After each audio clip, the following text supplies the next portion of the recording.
फिर भूल जाओगे, बट इस तरीके से याद करोगे तो कभी भूलेगा नहीं, ये मैं आपको गारंटी दे रहा हूँ। Welcome to my channel. आज हम बात करने वाले हैं वोकैब को याद करने के बारे में। इस पूरी वीडियो को मैंने 4 पार्ट्स में डिवाइड कर दिया है। पहला, वोकैबुलरी है क्या। दूसरा, लोग कैसे याद करते हैं, ज़्यादातर लोग कैसे याद करते हैं। तीसरा, टेक्निक क्या है। चौथा, और मैं उस टेक्निक को अपनी लाइफ में कैसे अप्लाई करता हूँ। चलिए वीडियो शुरू करते हैं। सबसे पहले, वोकैबुलरी है क्या। जिन अलग अलग वर्ड्स को मिलाकर एक भाषा बनती है, उन वर्ड्स को वोकैबुलरी कहते हैं। ठीक है, किसी भी भाषा को बोलने के लिए सबसे जरूरी पॉइंट है कि उसे वोकैबुलरी आनी चाहिए। कम से कम उतनी तो आनी चाहिए जो डेली यूज की हो। जिन वर्ड्स को लोग बहुत ज्यादा यूज करते हैं डेली लाइफ में, वो तो कम से कम आनी ही चाहिए। अब बात करते हैं लोग याद कैसे करते हैं, ज्यादातर लोग कैसे याद करते हैं। सबसे पहले आता है क्रैमिंग, रट्टा। सबसे ज्यादा लोग का चीजों को रट्टा मारते हैं। जैसे फॉर एग्जाम्पल, कोई 10 वर्ड्स की लिस्ट है, 10 वर्ड्स, और मुझे उसको याद करना है, तो क्या करेंगे लोग, ज्यादातर क्या करेंगे, जो पहले 5 होंगे उनको तो 5-5 बार रिपीट कर देंगे, जब तक जो लास्ट में 5 बचेंगे उनको आप देखना वो एक बार भी रिपीट नहीं करते। ज्यादातर ऐसे ऐसे देख के आगे निकाल देते हैं। तो क्या होता है, इससे क्या होता है, रट्टा मारने से अपना एक तो बोरियत सी आती है, हमारा इंटरेस्ट ही नहीं आता उस चीज में पढ़ने के लिए। दूसरा क्या होता है, इनकंसिस्टेंसी। इनकंसिस्टेंसी में क्या होता है कि लोग जब कोई वोकैबुलरी याद करने की कोशिश करते हैं तो वो क्या करते हैं, एक दिन में 2 घंटे लगा देते हैं। ठीक है, 2 घंटे एक दिन में दे देते हैं, बाकी 7 दिन क्या करते हैं, कुछ भी नहीं करते, उसको दोबारा देखते तक नहीं है। बट एक दिन में 2 घंटे देने से कोई फायदा नहीं होगा, वो फिर से भूल जाएगी अगर आप उसको रिपीट ही नहीं करोगे तो। अब बात करते हैं बेस्ट टेक्निक क्या है इसको याद करने के लिए, वोकैबुलरी को याद करने के लिए। उससे पहले मैं आपको छोटी सी बात बता देना चाहता हूँ, हमें चीजें याद होती क्यों है, कैसे याद हो जाती होंगी। एक होता है कॉन्शियस माइंड और दूसरा होता है सबकॉन्शियस माइंड। कॉन्शियस माइंड वो होता है जो फोकस्ड मोड पे होता है, जब आप बिल्कुल अटेंशन देते हो हर एक चीज को, जो भी टीचर बोल रहा है उसको आप सुनते हो, ध्यान से सुनते हो और वो चीजों को कंज्यूम करते हो। तो क्या होता है कि जब आप कॉन्शियसनेस मोड पे होते हो तो वर्ड सिर्फ कंज्यूम कर रहे होते हो, उस टाइम पे आप याद नहीं कर रहे होते। फिर क्या होता है, जब आप उस काम को छोड़ के कोई दूसरा काम करने लग जाते हो जिसमें आपको मजा आता है, चाहे वो प्लेइंग हो चाहे वो कुछ भी हो, तब आपका सबकॉन्शियस माइंड पीछे ही वर्किंग कर रहा होता है। जो आपने पहले पढ़ा, कंसंट्रेशन से पढ़ा, उसको वर्किंग कर रहा होता है उसको याद रखने के लिए। ऐसे चीजें याद होती हैं। वोकैबुलरी को याद करने के लिए 2 और मेथड्स हैं। एक होता है चंकिंग मेथड और दूसरा है गोल्ड लिस्ट मेथड। आपने सुना भी होगा। और ये जो मैं आपको मेथड बताने जा रहा हूँ, ये दोनों में से थोड़ा उसका पार्ट और थोड़ा उसका पार्ट मिला के एक नया पैटर्न बनाया था मैंने अपने लिए, जब मैं याद कर रहा था वोकैबुलरी को। अब मैं बताता हूँ कि टेक्निक क्या है जो मैं यूज कर रहा हूँ जब से मैं लैंग्वेज पढ़ रहा हूँ। उसमें सबसे पहले क्या करना है, आपको एक लिस्ट निकाल लेनी है, इंटरनेट से मिल जाएगी आपको। Top 1000 common words used in that language, चाहे वो कोई भी लैंग्वेज हो, इंग्लिश, जापानीज। आप उस लिस्ट को निकाल के साइड पे रख लीजिए, उसका स्क्रीनशॉट ले लीजिए, क्योंकि हम वही वर्ड याद करने वाले हैं। क्या करना है, इस मेथड में डेज के हिसाब से चलना है हमें। डे फर्स्ट पे आपको क्या करना है, आपको सिर्फ 5 से 6 मिनट देने हैं हर रोज, 5 से 6 मिनट। डे फर्स्ट में क्या करना है, आपको उस 1000 वर्ड्स की लिस्ट में से सिर्फ 5 वर्ड्स सिलेक्ट करने हैं। उन 5 वर्ड्स को सेलेक्ट करने के बाद क्या करना है, उसको कॉपी पे लिख देना है। 5 वर्ड्स को लिख दिया, ठीक है। उसके बाद क्या करना है, एक छोटा सा सेंटेंस बनाना है उन वर्ड्स को मिला के, चाहे उन वर्ड्स को सभी को मिला लो, चाहे कोई और वर्ड्स को यूज करके उसका सेंटेंस बना लो छोटा सा। तो उस सेंटेंस को क्या करना है, अपने दिमाग में एक इमेज सोचनी है उसके बारे में। और हाँ, जो आप सेंटेंस बनाओ वो वियर्ड होना चाहिए, अजीब सा सेंटेंस होना चाहिए। For example, pink elephant is playing cricket. पहले तो बहुत अजीब सा सेंटेंस है ये, कि पिंक एलिफेंट, वो होता है कभी, किसी ने देखा तो है नहीं, तो अजीब सी बात ये बन गई, ठीक है ना। दूसरा, वो क्रिकेट खेल रहा है, अब पता नहीं कैसे खेल रहा होगा वो। तो क्या होता है कि ऐसे जो अजीब अजीब से वर्ड्स या सेंटेंसेस होते हैं, इनकी इमेज बनाना, दिमाग में इमेज क्रिएट करना बहुत आसान होता है। तो क्या होता है कि जब भी आप कोई इमेज को अपने दिमाग में क्रिएट करते हो तो उसको याद रखना बहुत ही आसान हो जाता है, उसको हम लॉन्ग टाइम तक याद रख सकते हैं।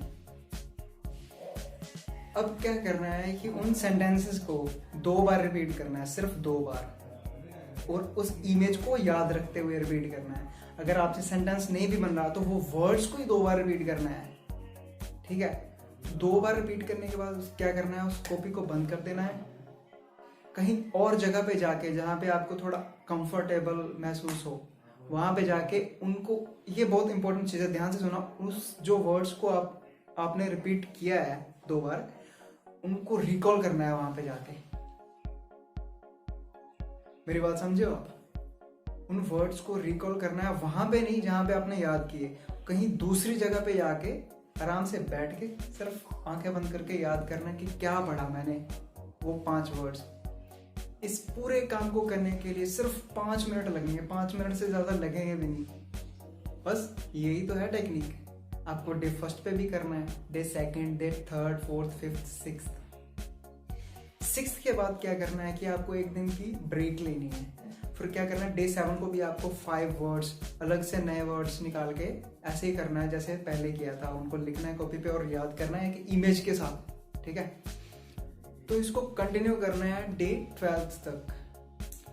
आपने स्टडी की डे 1 टू डे 6, फिर डे 7 टू डे 12, बीच में एक दिन की छुट्टियां, उनको हम काउंट ही नहीं करेंगे।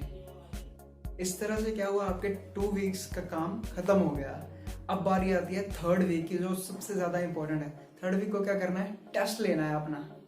हाँ, टेस्ट लेना है कि हमें कितने वर्ड्स याद हो गए, कितने नहीं। 3rd और 4th वीक, दोनों वीक यही चलेगा। आपने जो पहले डे 12 तक किया था, अब डे 13 को क्या करना है, डे 1 का टेस्ट लेना है। डे 14 को क्या करना है, डे 2 का टेस्ट लेना है, जो आपने पहले याद कर रखा था। इसी तरह करते करते जैसे आपने डे 12 तक सारे याद किए थे, और उसके बाद आपने क्या करना है, डे 13 से डे 24 तक उसका टेस्ट लेना है सबका। और क्या करना है, जो वर्ड नहीं आ रहा, जो आपको याद नहीं हुआ, उसको मार्क कर देना है। और बस इसी तरह आगे बढ़ते रहना है।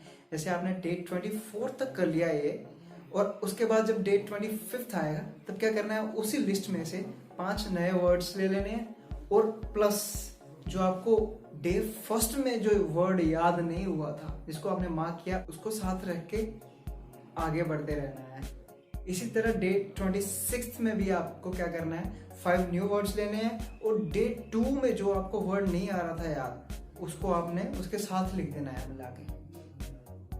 बस इतना सा काम है, यही टेक्निक है, इसको करते जाना है आपने, बस कंटिन्यूस करना, हर रोज करना है। और हाँ, अगर आपका कोई डे पीछे रह भी गया तो क्या करना है, आगे सीरीज बढ़ाते रहना है। ऐसा नहीं करना है कि हाँ 2 दिन का काम 3 दिन का काम एक ही दिन में कर दिया, ऐसा नहीं करना है। आपको सीधा इस टेक्निक के अकॉर्डिंग चलना, day to day wise 5 words हर रोज करने हैं बस। अब बात करते हैं कि मैंने अपनी लाइफ में इस टेक्निक को कैसे इस्तेमाल किया था। तो क्या है कि मेरे पास एक बुक है जिसमें चैप्टर वाइज ये वर्ड्स दिए हुए हैं, जो भी मैं लैंग्वेज लर्न करता हूँ उसकी बुक मिल जाती है।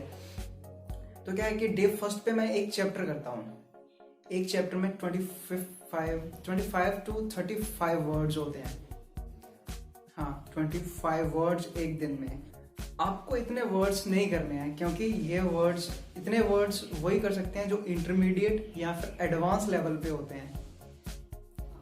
मैं अभी इंटरमीडिएट और एडवांस लेवल के बीच में हूँ, तो मैं इतने वर्ड्स कर रहा हूँ। तो क्या होता है कि डे 1 पे भी मैं 25 टू 35 वर्ड्स करता हूँ, डे 2 पे भी, डे 3 पे भी।